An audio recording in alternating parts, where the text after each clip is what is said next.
All right, and then we got two other matchups, Shane. Let's kick it on down to Columbia, where we're hosting Eastern Illinois. And I don't know how valid this line is, but I've seen South Carolina favored by 40 points.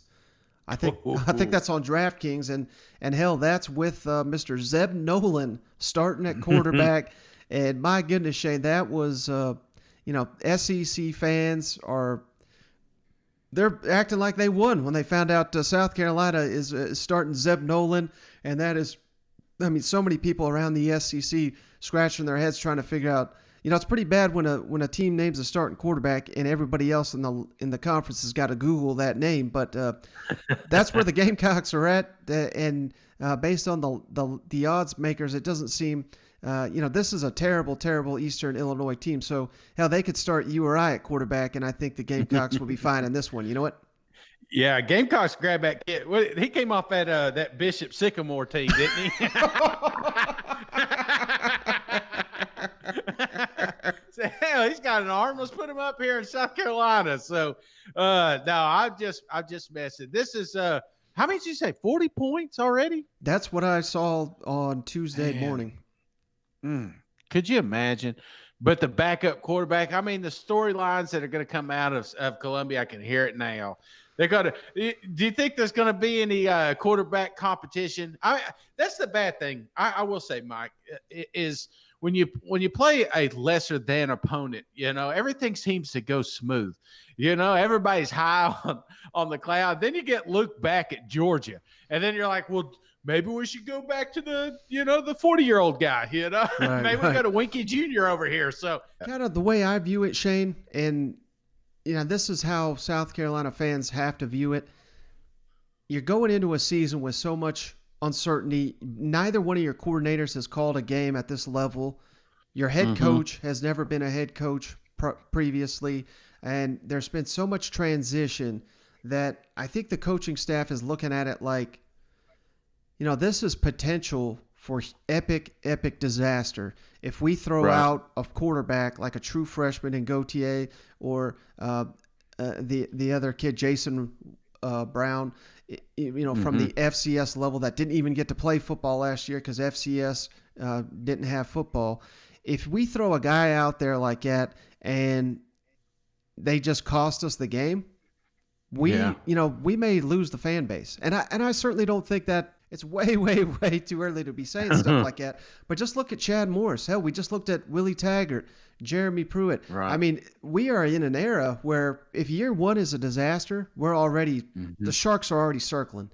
So instead of that, they're throwing out a guy out here that played football last year, that helped build the offense there in Columbia. And then the moment Luke Doty is 100%, we just insert him back into the lineup because we just cannot afford to lose either one of these games, and particularly this first one. You just cannot afford to lose it. Yeah, and I think if you're Coach Beamer, and I'm not trying to put words in his mouth, but it seems like okay, if we roll the coach out there, then the fans really know where this program's at right now. So they it just keeps bringing those expectations down a little bit more.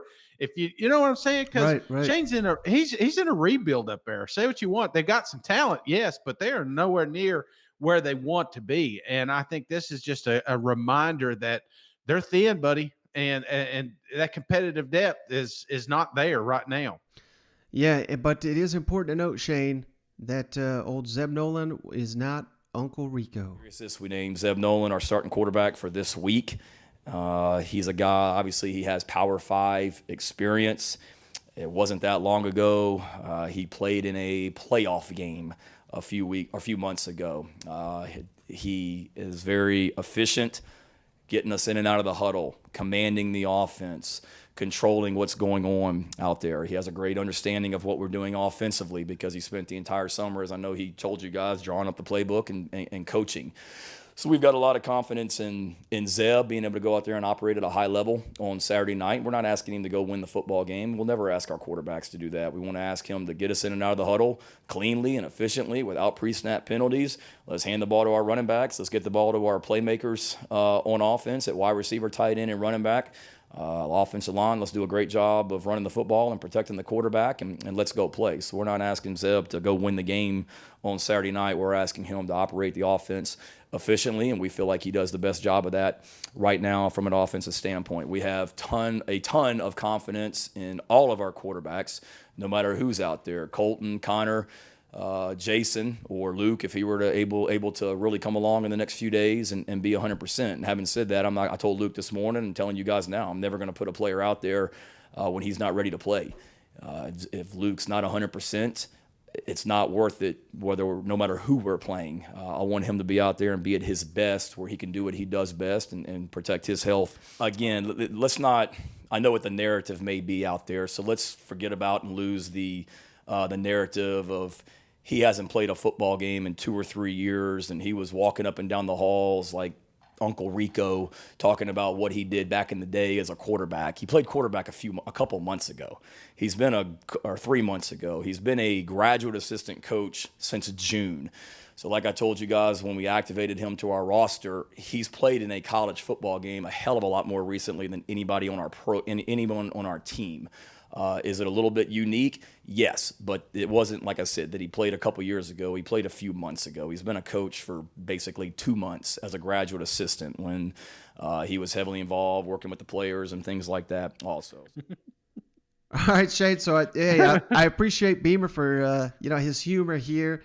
And one other thing we got to be on the lookout for here, because everything we just said, maybe some negativity there, but one great positive around Shane Beamer in this South Carolina program, he is just as damn fired up as these fans to see Williams-Brice Stadium rocking and packed for his first game as the Gamecock head coach. Let's kick it over to him.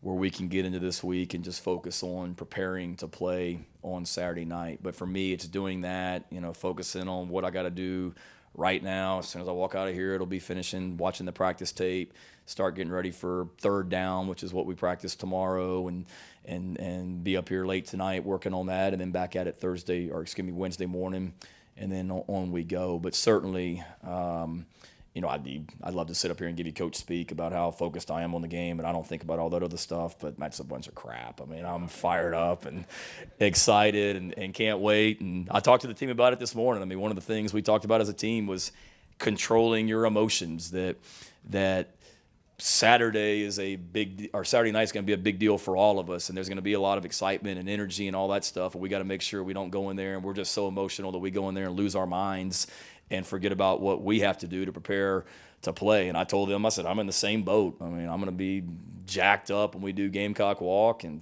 jacked up when we do when 2001 plays and all that stuff. But you also got to remember what's important and focusing on the task at hand as well. Are Kevin Harris and Cam Smith going to be available? I'm sorry. Should have mentioned them also. Yeah, Cam was out there today. Kevin should be good, and Cam was out there today and practiced, looked fantastic. And credit Cam for his rehab and the way that he's handled everything. I mean, he's a guy that when he first got hurt, East Carolina was probably the most likely realistic for him to be back. I mean, there was a chance all along that he'd be back for the first game. I didn't lie to you guys, but it was best case scenario, and Cam's absolutely attacked his rehab to be able to go out there and Cam, I think Cam would love to play 70 plays Saturday night if he could. He was out there in practice today and looked great.